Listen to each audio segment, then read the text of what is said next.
Bien, bonjour à tous, alors on se retrouve aujourd'hui à Madiana où Poolware a mis en place une exposition de véhicules pour la sortie du 6e opus de la saga Fast and Furious. Poolware a ramené 5 voitures totalement exceptionnelles en accord avec le film Fast and Furious 5. Donc premièrement, cette magnifique Nissan 350Z, une Mazda RX-8, une Clio V6, une Golf 4 avec une préparation très exceptionnelle de 500 chevaux, ainsi qu'une Honda S2000 Full Tuning. Voilà, donc on vous emmène faire un petit tour pour voir les voitures.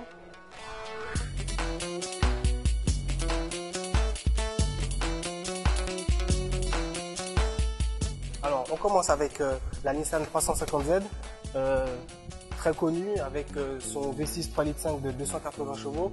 Celle-ci est très particulière sur l'île parce qu'elle a une préparation full tuning avec des jantes à l'avant et à l'arrière en 22, très bel aileron qui termine le haillon. Le propriétaire a également changé les feux par des modèles noirs. Outre ça, son kit carrosserie ancien la différencie véritablement des 350Z actuels qu'on a l'habitude de voir. C'est vrai qu'il y en a très peu sur l'île, d'autres sont similaires, mais celle-ci est vraiment très particulière de par l'ensemble de sa personnalisation. Voilà. Elle a également un échappement full titane jusqu'à l'arrière avec un bruit absolument superbe. On continue à l'intérieur avec d'origine un très beau cuir assorti à la couleur d'origine orangée du véhicule. Alors c'est vrai que le propriétaire a respecté principalement l'ambiance d'origine. Ceci dit, il a quand même un petit peu apporté la touche racine avec l'adoption du dernier de sécurité. Voilà, pour être bien maintenu avec la poussée du V6 de 280 chevaux, je peux vous assurer que les harnais ne sont pas trop. On continue la description de l'intérieur avec d'origine un équipement relativement pléthorique dans ce type de véhicule, avec des fonctions telles que le Bluetooth, le régulateur de vitesse, également une très belle installation audiomobile de marque Bose où, outre les vocalises du moteur, le propriétaire peut véritablement se mettre dans son petit cocon avec l'intérieur cuir et pouvoir se laisser bercer par la mélodie tant du moteur que de l'installation audiomobile.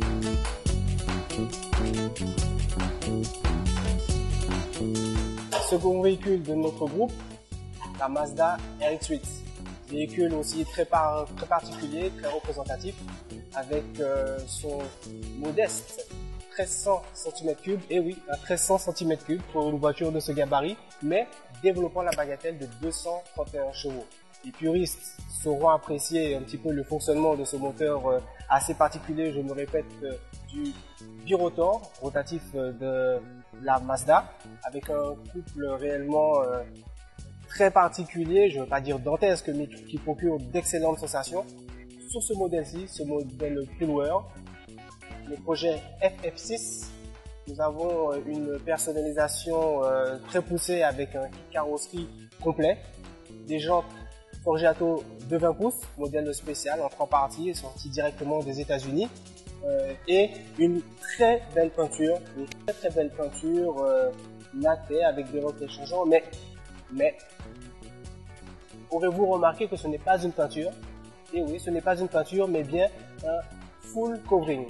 Le véhicule a été entièrement refait avec un papier du covering qui permet de retranscrire tout type de couleur de peinture, tout type de texture. Et pour celle-ci, très particulièrement, on a des reflets changeants suivant l'angle, suivant lequel on se place. De l'orange avec des petites particularités de rose, vert, jaune. C'est vraiment très joli. C'est vrai que là, nous sommes sous les projecteurs d'une salle à l'intérieur, mais à l'extérieur, c'est vraiment quelque chose à voir. C'est le premier véhicule de ce type-là, avec un covering et surtout celui-ci. Voilà, donc pour le projet FF6 de la Mazda RX-8. La partie arrière du véhicule qui ne change pas particulièrement par rapport à la Mazda R-Etude que vous connaissez, c'est peut-être effectivement l'adjonction des portes suicides avec une ouverture antagoniste. Sur la préparation de ce modèle-ci qui a bénéficié de toutes les attentions du préparateur, on peut y retrouver également de très belles touches de carbone véritable sur les bas de portière ainsi que sur le dossier des baquets d'origine recouverts de cuir, ainsi que tout un tas d'éléments qui ont été recouverts de carbone tels que une partie de la console centrale, voilà, ainsi que la couloir arrière et le montant central de la banquette arrière. Donc un véhicule particulièrement intéressant, très bien réalisé, et de ce gabarit là on peut vous assurer que ça vaut le détour.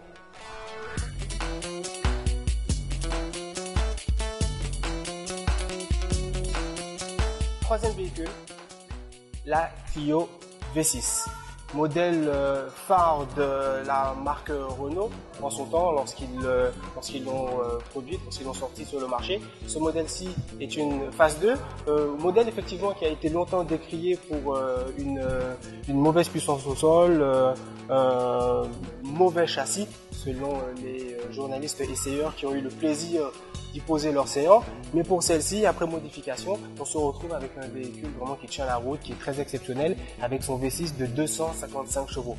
Clio phase 2, qui, celle-ci, est une propulsion. Et oui. On va jeter un petit coup d'œil à l'intérieur. Alors, très légère personnalisation sur ce modèle-ci, avec la peinture des écopes sur les côtés qui permettent un refroidissement des freins à l'arrière.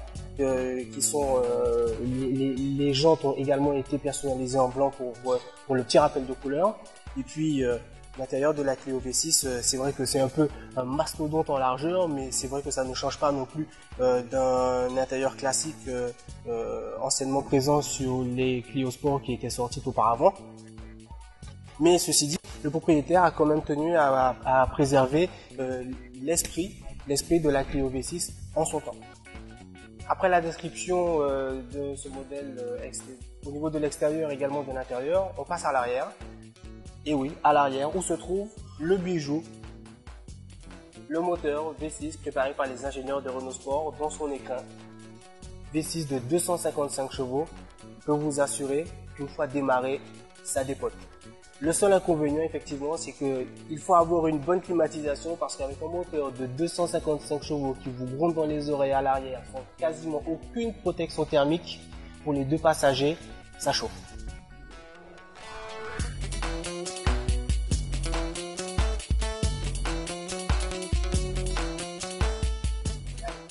Après la Clio V6, après une production française, on change de continent et on arrive en Allemagne avec la Golf 4. Modèle très particulier, celui-ci, le modèle R32.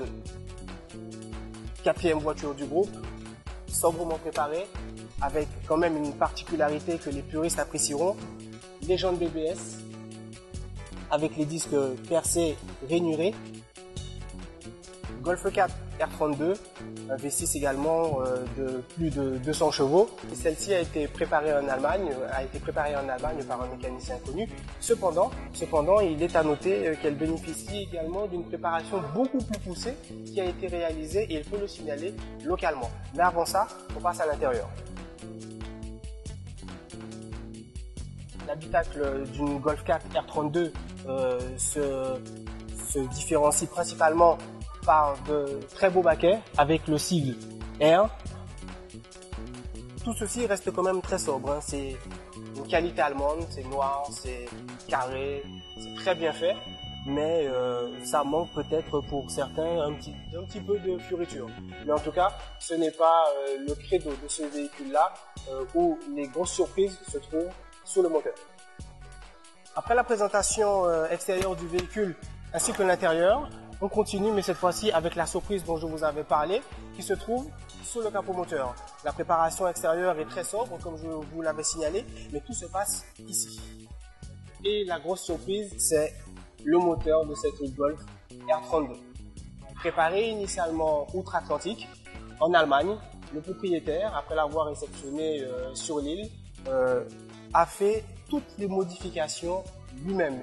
D'où la particularité de ce team, le team RD Sport 97, une bande d'amis très passionnés mécaniques, extrêmement pointus et qui vont jusqu'à personnaliser dans leur dernier retranchement leur véhicule. Pour cette Golf R32, on se retrouve donc avec une préparation biturbo pour ce V6 monté à plus de 500 chevaux.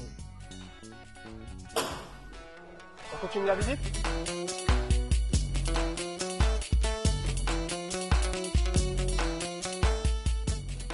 La dernière du groupe, cette magnifique Honda S2000. Encore, peut-être diront certains, une ancienne de la personnalisation, mais elle est toujours au goût du jour. Le propriétaire a souhaité la garder et la préparer parce que Honda, en son temps, lorsque la S2000 est sortie, avait une sonorité réellement très particulière. Un moteur de 200 chevaux avec une technologie de pointe tirée de la Formule 1, un contour qui hurle sa rage à plus de 8500 tours minute. Comment ne pas apprécier la personnalisation effectuée par le propriétaire sur ce véhicule? Un magnifique aileron entièrement en carbone, une très belle jante à déport de 19 pouces et le rouge de ce véhicule qui claque pour dire, messieurs, attention, on ne rigole plus. On passe à l'intérieur. Avec pour cette Honda S2000 encore un intérieur sobre qui est resté au goût du jour avec ses baquets, son intérieur cuir rouge. La seule touche supplémentaire a été faite par l'adjonction de harnais de sécurité de marque OMP. Le pommeau de levier de vitesse ainsi que le soufflet ont été changés. C'est japonais, c'est également très sobre, mais tout se fait sous le moteur avec cette particularité du moteur Honda.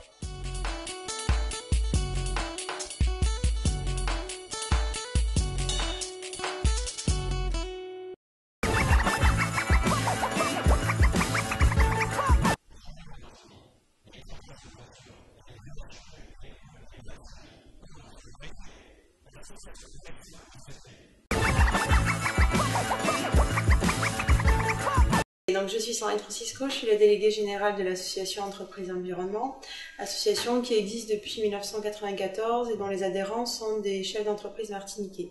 Donc, l'objet de cette association, c'est de mener des actions de protection de l'environnement et de sensibilisation de la population au respect de notre environnement. Donc tout simplement, il y a eu un constat, c'est qu'il y avait pas mal de batteries, de pneumatiques qui étaient abandonnées. Donc cette association a été à l'origine de deux autres associations qui s'appellent TDA, Traitement des déchets de l'automobile. Donc la première sur les batteries qui existe depuis 2000 et l'autre sur les pneumatiques qui est un peu plus récente. Donc l'idée a été de regrouper les vendeurs de batteries et de pneumatiques pour monter des filières. Donc il y a une filière qui existe donc pour les batteries.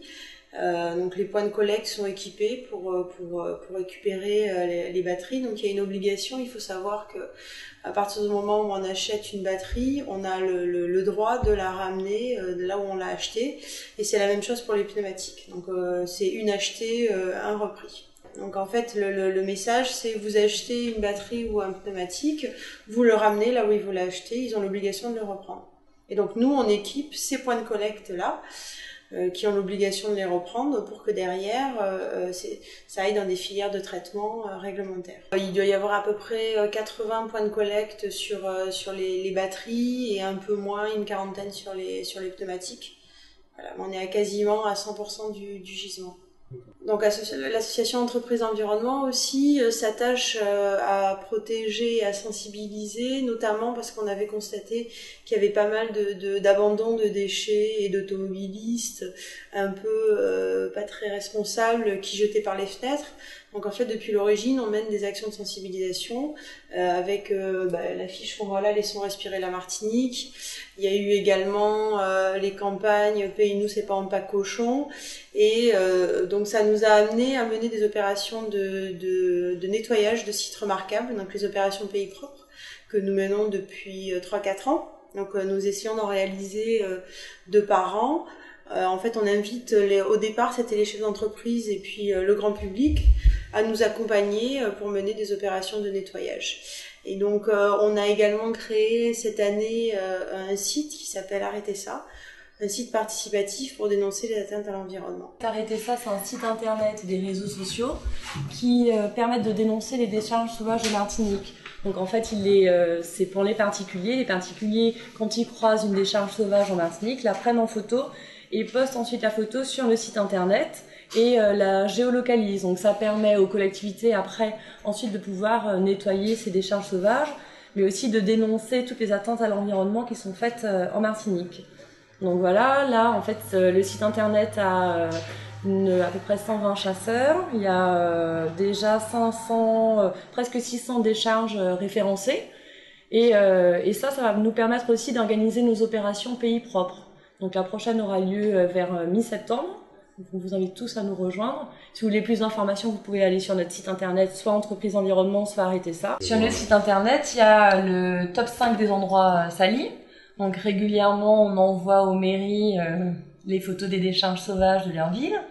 Il y a le top 5 des endroits nettoyés aussi, parce qu'on n'a pas que en avant, c'est ce qui est sale. Il y a des fois des efforts à surligner. Donc là, sur le site, par exemple, il y a 23 décharges qui ont déjà été nettoyées. Vous pouvez aller sur notre site internet www.entreprise.environnement.com et dessus, vous pouvez trouver toute la liste des points de collecte sur la Martinique.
La plupart des autres tombolos sont permanents, c'est-à-dire le bras de sable est là définitivement.